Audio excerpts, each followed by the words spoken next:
तो हेलो मेरे प्यारे दोस्तों, एक बार फिर से स्वागत है आपका अपने YouTube चैनल वर्क्स वंडर्स में, जहां हम डिस्कस करेंगे राजभाषा, इस्टेब्लिशमेंट और फाइनेंशियल रूल से रिलेटेड इम्पोर्टेंट क्वेश्चन आंसर के बारे में।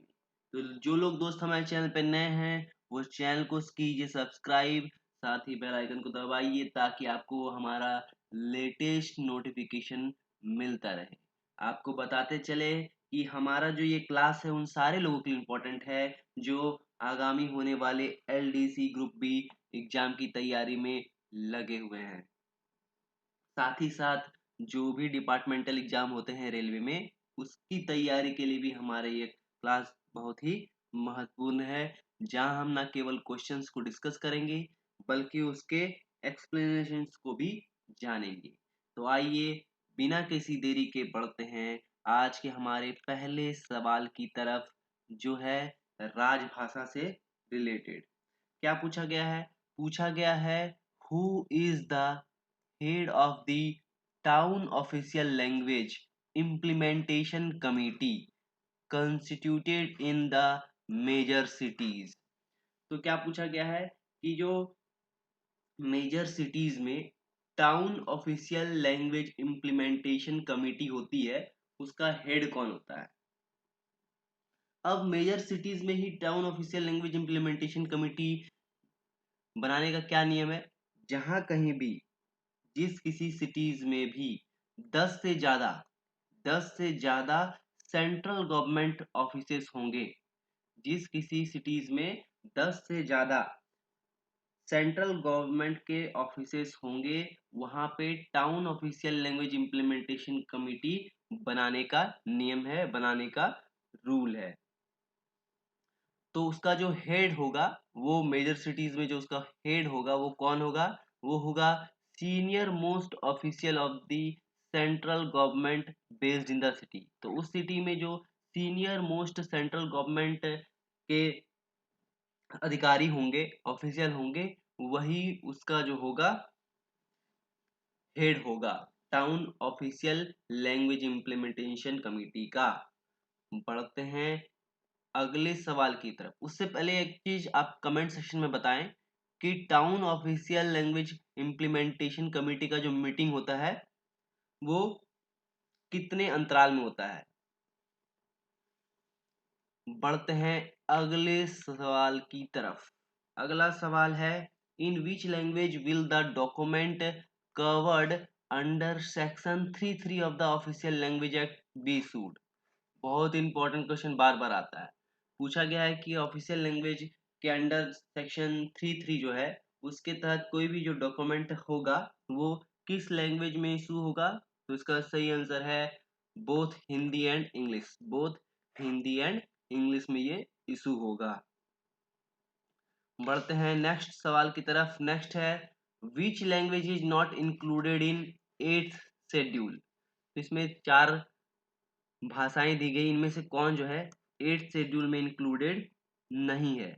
तो इसका सही आंसर हो जाएगा ब्रज लैंग्वेज। ब्रज भाषा जो है वो 8th शेड्यूल में इंक्लूडेड नहीं है। इसके अलावा चाहे उर्दू हो, सिंधी हो या कोंकणी हो, ये तीनों ही जो है 8th शेड्यूल में इंक्लूडेड है।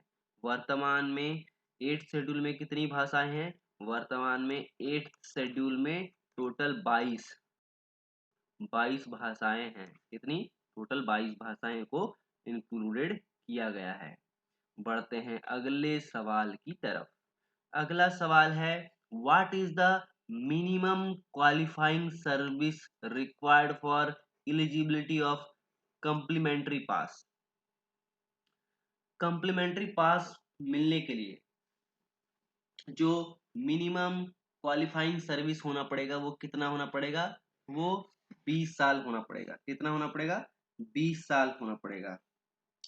कम्प्लीमेंट्री पास बोले या फिर उसको हम लोग पोस्ट रिटायरमेंट कम्प्लीमेंट्री पास, मतलब रिटायर्ड होने के बाद जो पास मिलता है रेलवे कर्मचारियों को, वो उसके लिए मिनिमम कितना क्वालिफाइंग सर्विस होना पड़ेगा? तो उसका सही आंसर है 20 वर्ष, 20 साल।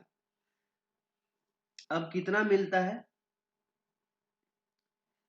जो भी रेलवे जो जो भी ग्रुप जो भी रेलवे के ग्रुप सी कर्मचारी हैं, ग्रुप सी एम्प्लॉय हैं, अगर वो 20 से 25 साल तक की सेवा प्रदान किए हैं, तो उस केस में उन्हें वन सेट ऑफ पास मिलेगा, वन सेट ऑफ कम्प्लीमेंट्री पास मिलेगा।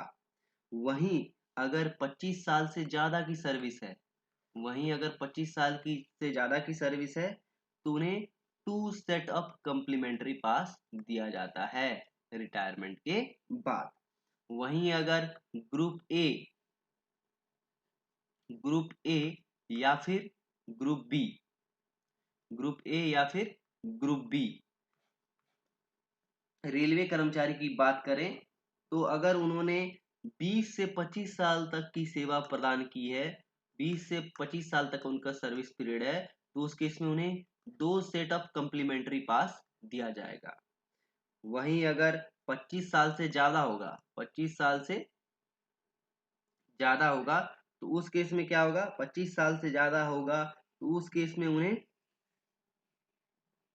कितना मिलेगा, उस केस में उन्हें थ्री सेट ऑफ कितना मिलेगा, थ्री सेट ऑफ कम्प्लीमेंट्री पास दिया जाएगा। तो ये था कम्प्लीमेंट्री पास से रिलेटेड कुछ और इंफॉर्मेशन। बढ़ते हैं अगले सवाल की तरफ। अगला सवाल है including dependent how many members may be included in privilege पास। तो जो प्रिविलेज पास दिया जाता है, उसमें अगर हम लोग डिपेंडेंट को भी साथ में यात्रा करवाना चाहते हैं, डिपेंडेंट में कौन आएगा, डिपेंडेंट में आएगा जैसे जिसके पिताजी का देहांत हो गया है और माँ विडो है, तो उस केस में वो डिपेंडेंट में आएगी। अगर भाई छोटा है तो वो भी आएगा, बहन छोटी है तो वो भी आएगा। तो अगर किसी डिपेंडेंट को क्या है, फैमिली पास के प्रिविलेज पास में जो है इंक्लूड किया जाता है, तो उस केस में टोटल कितने लोग सफर कर सकते हैं, उस केस में टोटल 5 मेंबर, कितने, टोटल 5 सदस्य ही ट्रेवल कर सकते हैं। और 5 जो सदस्य होंगे उसमें कितना, टू डिपेंडेंट, दो डिपेंडेंट्स को ही जोड़ा जा सकता है, दो डिपेंडेंट को ही जोड़ा जा सकता है। अगर अगर डिपेंडेंट को नहीं जोड़ना है, तो उस केस में कोई लिमिट नहीं है फैमिली मेंबर का, 5 से ज्यादा लोग भी जा सकते हैं। बढ़ते हैं अगले क्वेश्चन की तरफ। अगला क्वेश्चन है under which DAR rule is the process for imposing major penalty given. तो यहाँ पे क्या है, DAR रूल के नियम के बारे में, नियम संख्या के बारे में पूछा गया है कि वो कौन सा नियम संख्या है DAR रूल के तहत जहां पे मेजर पेनल्टी इंपोज करने का प्रावधान है। तो इसका सही आंसर है रूल नंबर 9। रूल नंबर 9 के अंतर्गत क्या है, मेजर पेनल्टी इंपोज करने का प्रावधान है। बढ़ते हैं नेक्स्ट क्वेश्चन की तरफ। नेक्स्ट क्वेश्चन है under which rule of railway service conduct rule is it forbidden to participate in politics. मतलब क्या बोला गया है कि रेलवे सर्विस कंडक्ट रूल जो है उसके तहत कौन सी नियम के अंतर्गत जो है कोई भी रेलवे कर्मचारी पॉलिटिक्स में पार्टिसिपेट नहीं कर सकता। तो इसका आंसर हो जाएगा रूल नंबर 5। रूल नंबर 5 के अंतर्गत रेलवे कंडक्ट जो सर्विस कंडक्ट रूल है उसके अंतर्गत रूल नंबर 5 जो है उसके तहत क्या है, कोई भी रेलवे कर्मचारी पॉलिटिक्स में पार्टिसिपेट नहीं ले सकता है। बढ़ते हैं अगले सवाल की तरफ। ये हमारा बहुत ही कॉमन क्वेश्चन है, when was NPS introduced. NPS कब लागू किया गया, सारे अधिकतम लोगों को पता होगा, 1/1/2004। एनपीएस कब से लागू किया गया, 1/1/2004 से लागू किया गया है। नेक्स्ट क्वेश्चन है what is the percentage of pension given as ordinary family pension at percent. तो क्या बोला गया है कि जो कितना परसेंट है जो मिलेगा ऑर्डिनरी फैमिली पेंशन के तहत। तो इसका सही आंसर हो जाएगा 30% of basic pay. 30% of basic pay subjected to minimum of rupees 9,000। 9,000 इसका मतलब क्या है कि ऐसे तो कितना मिलेगा, जितना बेसिक पे था उसका 30% मिलेगा। अगर कोई रेलवे कर्मचारी रिटायर्ड हो जाता है तो उस केस में उसे पेंशन कितना मिलेगा, 50% प्लस डीए। कितना मिलेगा, 50% प्लस डीए। पर अगर कोई रिटायर्ड रेलवे कर्मचारी का मृत्यु हो जाता है तो उस केस में क्या मिलेगा, फैमिली पेंशन दिया जाएगा। फैमिली पेंशन कितना मिलेगा, 30% मिलेगा बेसिक पे का। हाँ, लेकिन अगर मान लीजिए ये 30% क्या होगा, मान लीजिए ये 30% 9,000 से कम होता है तो उस केस में मिनिमम कितना, 9,000 ही दिया जाएगा। उस केस में मिनिमम 9,000 ही दिया जाएगा। बढ़ते हैं अगले सवाल की तरफ। अगला सवाल है, what is the maximum percentage for commutation of pension. तो जो कम्यूटेशन ऑफ पेंशन है उसका मिनिमम मैक्सिमम परसेंटेज कितना है, कितना मिल सकता है, तो 40%। 40% ऑफ द पेंशन जो है वही कम्यूटेशन कम्यूटेशन पेंशन की तरह लिया जा सकता है। 40% ऑफ द पेंशन। बढ़ते हैं अगले सवाल की तरफ। अगला सवाल है, what is the qualifying service for retiring pension. इससे पहले हम लोग कंपेल इससे पहले हम लोग कम्प्लीमेंट्री पास का क्वालिफाइंग सर्विस था। तो कम्प्लीमेंट्री पास का क्वालिफाइंग सर्विस 20 साल है। यहाँ बोला गया है यहाँ बोला गया है कि रिटायरिंग पेंशन का जो पीरियड है वो कितना है। तो इसका सही आंसर है 10 साल। कितना है, क्वालिफाइंग सर्विस कितना होना पड़ेगा, मिनिमम 10 साल होना पड़ेगा रिटायरिंग पेंशन के लिए। बढ़ते हैं अगले सवाल की तरफ। अगला सवाल है, what is the maximum amount of DCRG at present. बहुत ही क्वेश्चन बहुत बार हमने पढ़ाया भी है। क्या है, डीसीआरजी का जो मैक्सिमम अमाउंट मिलेगा वो कितना मिलेगा, 25 लाख रुपए दिया जाएगा। कितना मिलेगा, 25 लाख रुपए। इससे पहले कितना था, 20 लाख रुपए। 25 लाख कब से इफेक्ट हुआ है, 25 लाख इफेक्ट हुआ है 1 जनवरी 1 जनवरी 2024 से इफेक्ट हुआ है। कितना, 25 लाख रुपए। डेथ कम रिटायरमेंट ग्रेजुटी जो है मैक्सिमम कितना है, 25 लाख रुपए है। ये कितना है, पिछला जो 20 लाख था उससे 25% ज्यादा है। और किसके रिकमेंडेशन से बढ़ा है, ये 7th पे कमीशन के रिकमेंडेशन से ये बढ़ाया गया है। बढ़ते हैं अगले सवाल की तरफ। अगला सवाल है, the railway budget has been merge with the general budget with effect from. मतलब रेल बजट को आम बजट में कब मिलाया गया, कब मर्ज कर दिया गया। तो 2017-18 में क्या किया गया, रेलवे बजट को आम बजट में मिला दिया गया। अलग कब किया गया था, अलग किया गया था साल 1924 में। आम बजट से रेलवे बजट को अलग किया गया था साल 1924 में। किसकी सिफारिश पे, एक्वर्थ कमेटी। किसकी सिफारिश पे, एक्वर्थ कमेटी की सिफारिश पे जो है जनरल बजट से रेलवे बजट को अलग किया गया था साल 1924 में। उसे कब मिलाया गया, 2017-18 में फिर से मर्ज कर दिया गया। बढ़ते हैं अगले सवाल की तरफ। ये भी रिलेटेड है फाइनेंस से। तो जो लोग दोस्त हमारे चैनल पे नए हैं वो चैनल को कीजिए सब्सक्राइब। साथ ही वीडियो हमारा पसंद आ रहा है तो वीडियो को लाइक करना ना भूलें। नेक्स्ट है full form of RRSK। RRSK का फुल फॉर्म क्या है, तो इसका सही आंसर है राष्ट्रीय रेल संरक्षा कोष।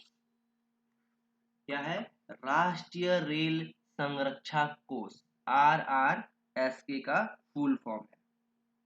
ये क्या है, ये रेलवे का एक सेफ्टी फंड है। क्या है? सेफ्टी फंड है। सेफ्टी फंड है जहां पे पैसा आता है।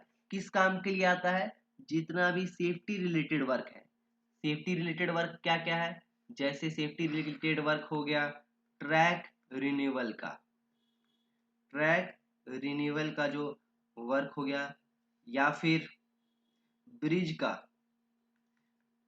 जो रेलवे ब्रिजेस है उसका वर्क हो गया, या फिर level crossing gate, level crossing gate का जो वर्क हो गया, या फिर आरओबी, या फिर आरयूबी।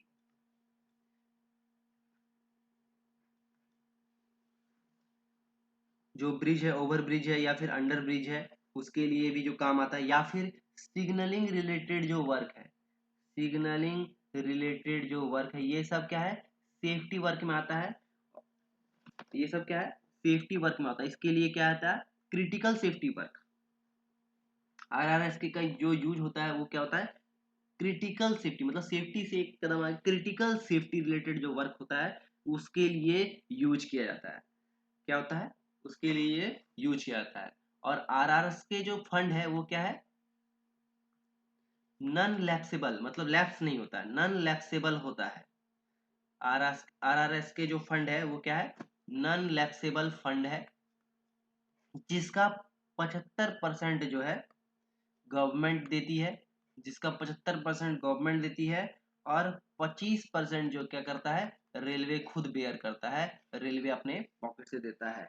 75% जो है सरकार देती है, केंद्र सरकार देती है, 25% जो है रेलवे अपनी तरफ से डालता है इस फंड में। बढ़ते हैं अगले सवाल की तरफ। अगला सवाल है, name the supreme statutory audit organisation of India. क्या पूछा गया है? पूछा गया है ऑडिट ऑर्गेनाइजेशन का जो सुप्रीम बॉडी है वो कौन है? तो इसका सही आंसर है C&AG, जिसको हम लोग क्या बोलते हैं? कैग भी बोलते हैं। कैग का फुल फॉर्म क्या है? Controller and auditor general of India. Controller और ऑडिटर जनरल ऑफ इंडिया।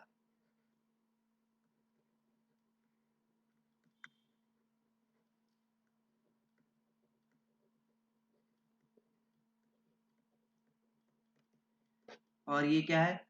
संविधान के अनुच्छेद 148, आर्टिकल 148 के तहत क्या किया गया है? इसकी स्थापना की गई है, इसका प्रावधान किया गया है। अनुच्छेद अनुच्छेद 148 के तहत जो है, संविधान के अनुच्छेद 148 के तहत जो है इसका स्थापना किया गया, इसका एस्टेब्लिशमेंट किया गया है। But as per the article as per the article 266, 266 of Indian constitution, all revenue of the government flow into. तो भारत के जितने भी रेवेन्यू होंगे, वो राजस्व होगा, वहां वो कहाँ जाएगा? Consolidated fund of India. Consolidated fund of India जो है वहां पे जाएगा। जितने भी रेवेन्यू होंगे उसका जो फ्लो होगा वो कहाँ होगा? कंसोलिडेटेड, वहां जमा होगा कंसोलिडेटेड फंड ऑफ इंडिया में। इसके तहत आर्टिकल 266 के तहत, आर्टिकल 266 के तहत। नेक्स्ट है, as per the article 113 of 2 Constitution of India, budget estimated are presented to the parliament in the form of। तो बजट एस्टिमेट जो होगा पार्लियामेंट में वो किस फॉर्म में होगा? वो डिमांड्स ऑफ ग्रांट्स के फॉर्म में जो होगा पार्लियामेंट में प्रेजेंट होगा, पार्लियामेंट में पेश किया जाएगा। जितने भी एक्सपेंडिचर है, जितना भी एस्टिमेटेड एक्सपेंडिचर है, चाहे वो रेलवे का हो, चाहे और किसी दूसरे ऑर्गेनाइजेशन का हो, अगर